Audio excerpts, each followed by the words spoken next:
Hello and welcome to our Week 5 Legacy Leagues Monday night postgame show presented by East Coast Garage Door. I'm your host, Tyler Feldman. I got Ben and Matt to my left and Ryan and Ellis to my right. We got 4 good games tonight. Well, a little bit of good, a little bit of bad, a little bit ugly. We might as well get the ugly out of the way first. Sure. Let's go Redemption Avengers. 92-43. It was an inspired performance by Redemption against an Avengers team that just looked lost. Absolutely. I know your favorite player is Zach Shapiro, a ghost this evening. Yeah, well, Mike Davis's cousin actually stepped up today. He had a good performance, but it seemed like no one could really do much, for the Avengers. I mean, I think they just had too many weapons. They completely locked down Zach Shapiro. So, yeah, as you can see from the score, shut me up. Yeah, I was wrong. You were right. Now I know. A lot of early talks about Jalen Graham perhaps being an MVP candidate, and of course Redemption goes off for 92 tonight without Jalen Graham. Is that sort of a testament to them playing a weak team, or how good this team can be when they're at full strength? Well, I think for this game specifically, Redemption relied heavily on their height to win this game. They didn't allow Avengers to get inside at all. They were forcing Avengers to shoot outside shots that they were all missing, and Redemption was able to drive to the basket, make a lot of easy layups. They didn't waste their time shooting threes. They were driving to the basket, dunks, layups, 35 rebounds for the Redemption. So overall, just a powerful game relying on their height. Absolutely. I mean, obviously we know the Avengers have had their struggles so far this season. Redemption, maybe the record doesn't report it, but this is one of the top teams in this league, and we reflected that in the power rankings. So definitely a good performance for them without their full bench and perhaps their best player. Moving right along, let's go rookies light it up. And we're trying to get the less appealing stuff over with, so we can safely. What, you think Court 2 is less appealing? I don't make the schedule, but it looks like Court 2 is sort of back burner. I wouldn't know. I was on Court 1. Although Run TMC always plays on Court 1, so how good can the games really be on Court 1? That's what I've been saying. Rookies came out on top again. Light it up. Struggling. They're frustrated. You can see it on Twitter too. A little bit of controversy. This is a team that is trying to figure things out, and it looked like not a good showing tonight against a team that was beatable. Yeah, so the rookies had 2 star players tonight. Jalen Smalls, he had 20 points, and also Jamal Jones. They combined for over half of the team's points, so they're really leading the whole way. As for light it up, we've been talking a lot about Chris Rosario the whole time, but I think he had like 25 field goal attempts, so they weren't going in. They didn't get the W. That's what happened.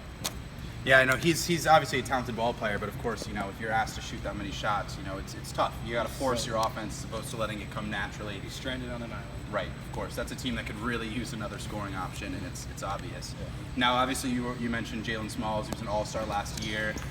Played for a team that didn't win, 0-10. A little bit of a new look this year, rebranded, came back, got some pieces. This is a team that can win for a couple games. Not a bad showing. Certainly, it must feel good for him to be able to do an interview where he's talking about winning. Next week, though, so That'll be a good matchup. Yeah, should be a good matchup. Just still undefeated serial killers, which we might as well get right along to it. Yeah. I got to say, Mike Davis doesn't lose, but my heart goes out to Lob 203. I mean, those guys have just played good team after good team, and in every single game they've played this year, they've had a lead at some point. They have played really good teams very well. Not allowed to couldn't close it out again tonight, but an impressive performance. Sooner or later they're going to play a team they're going to be able to win. This is a team that, despite their record, has shown that they can hang with good teams. But again, serial killers, Mike Davis, just a little bit too much. Yeah, you said it. They played probably the hardest schedule I've seen. They played Temptations, No Limits, Serial Killers tonight in the Firm. All teams that are winning, all teams that are potentially better than them. Yeah.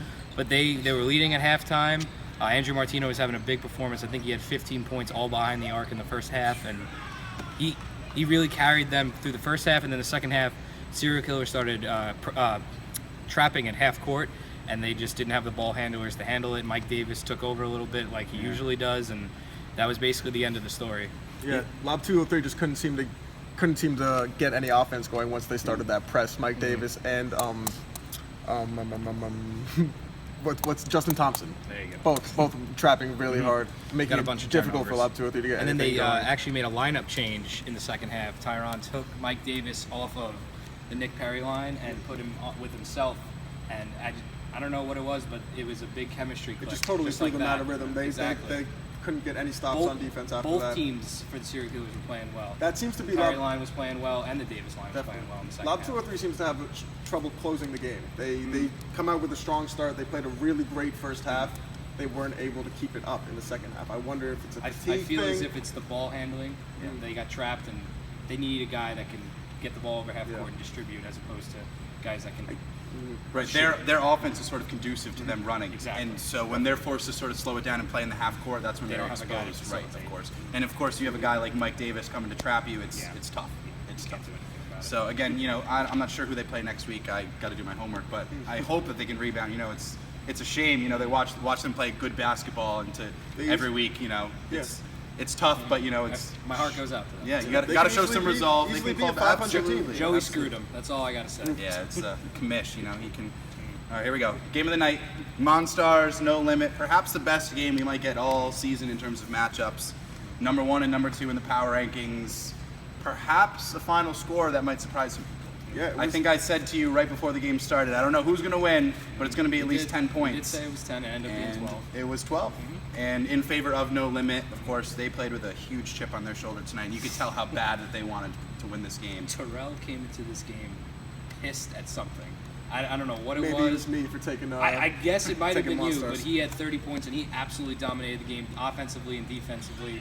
And I said it in the previews this week that Kevin Rivera was going to have a big game, and he had probably his best game of the season. yeah. He was turning them over, he was handling and distributing, he was flying, honestly. One of the best dunks we one might of the have best seen all dunks I have season. seen all season. And Absolutely. Him and Terrell were really they were just the difference. He came out here with the Howie and headband John, today, Karate Kid. Exactly. It was all over. Howie all and John over. have good games, but it was really Terrell and Kevin that absolutely dominated the game offensively and defensively. Should mention that the Monstars did put up a good fight. They did. went down early, but they came back and kept it close early on. Yeah, that is a team that loves to trash talk a little bit, Both but of it's a them little were bit trash harder to talking. trash talk when you're climbing out Two from of the bigger behind. trash so. talkers in the league, Ronte and Jabril, were in that game.